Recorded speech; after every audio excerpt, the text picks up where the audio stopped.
Experts say that an employer will look at the resume for perhaps only a few seconds. Welcome to Job Tips, the career development channel. If you've ever wanted to build a stunningly effective and powerful resume, this video is for you. In just a moment, a video that I did for an online course that I created recently. I hope you enjoy it. It's coming up.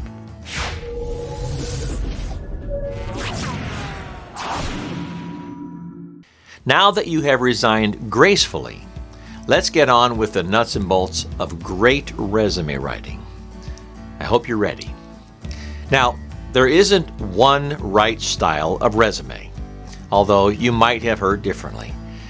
As long as important aspects of the resume are in place and follow a logical flow, many styles will work just fine. The neatness, accuracy, thoroughness, and word choice are more important than any specific style that you might choose. Now, I do, however, have a favorite style, which I will share as an accompanying downloadable document in this module. Again, it's just one style among many. Now, your resume should be 1 page if possible, 2 pages if necessary.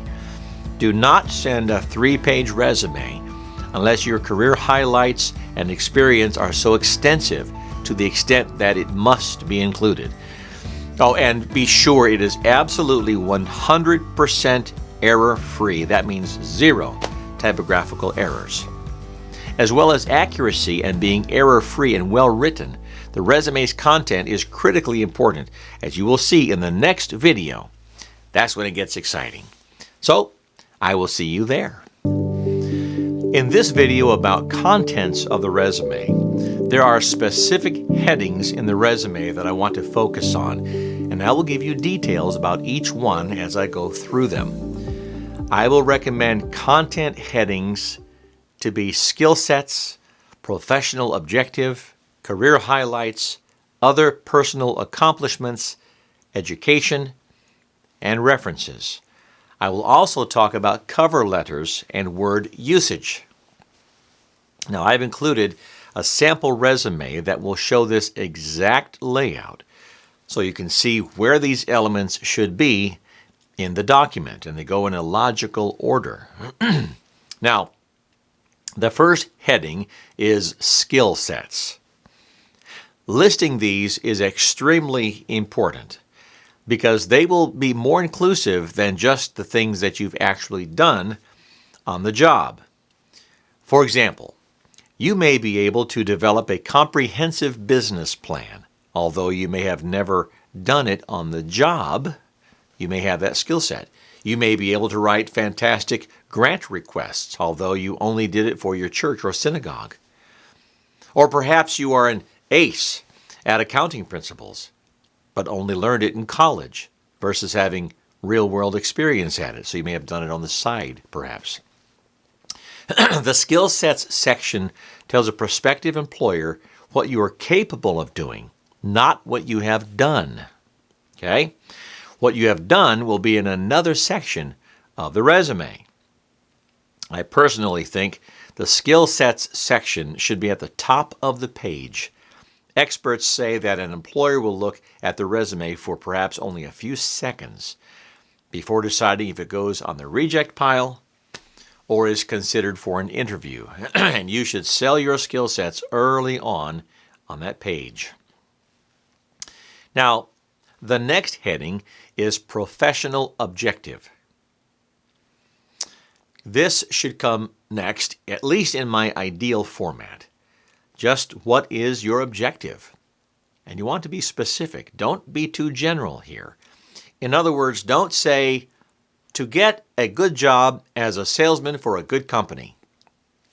Be very specific, tailored to the company that you will send the resume to. Consider this objective. Regional Sales Director, West Region, ABC Corporation. It's pretty specific.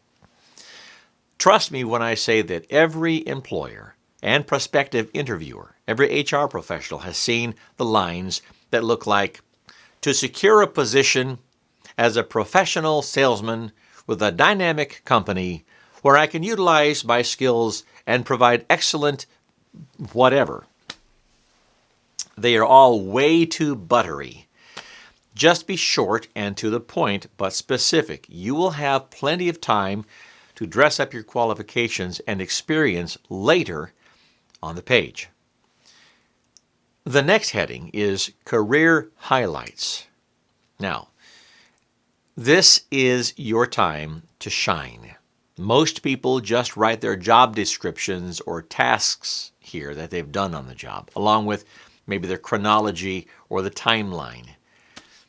The interviewer doesn't want to know what your daily tasks were. They can almost assume that. He or she wants to know what you did in your capacity that impacted the organization and in what way.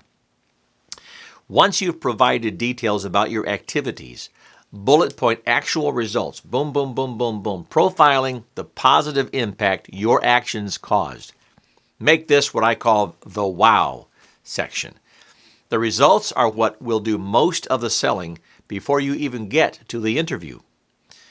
When an interviewer sees the results, which is partly why he will consider hiring you, he'll probably want you to provide more details.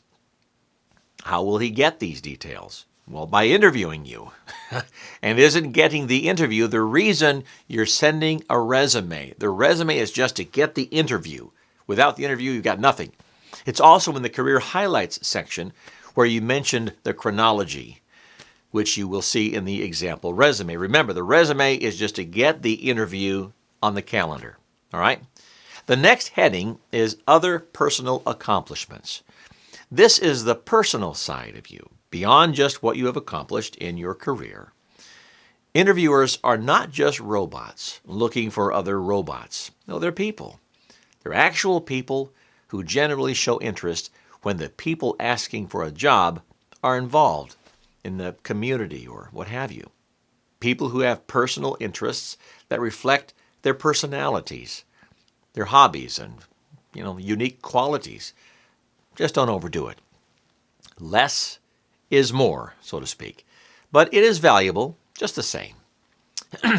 Now, the next heading is Education.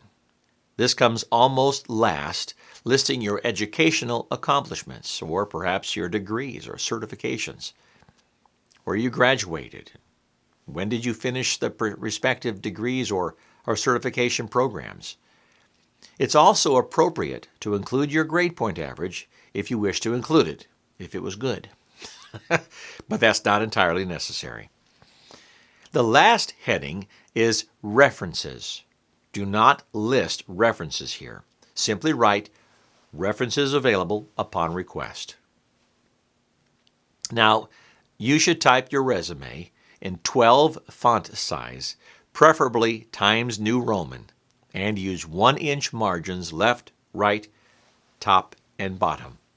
Print it on nice resume paper, which you can get at most office supply stores or online. If you send it through the mail rather than email, send it in a matching envelope with the address typed, not handwritten, on the envelope. The color of the paper should be either white or ivory.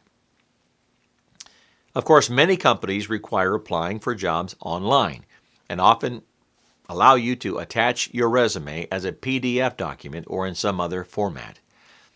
If the online application requires that you fill in specific boxes of information with your details from your resume, then it helps to have your resume in digital or electronic format from which you can copy and paste the information into the appropriate spaces of their online resume format.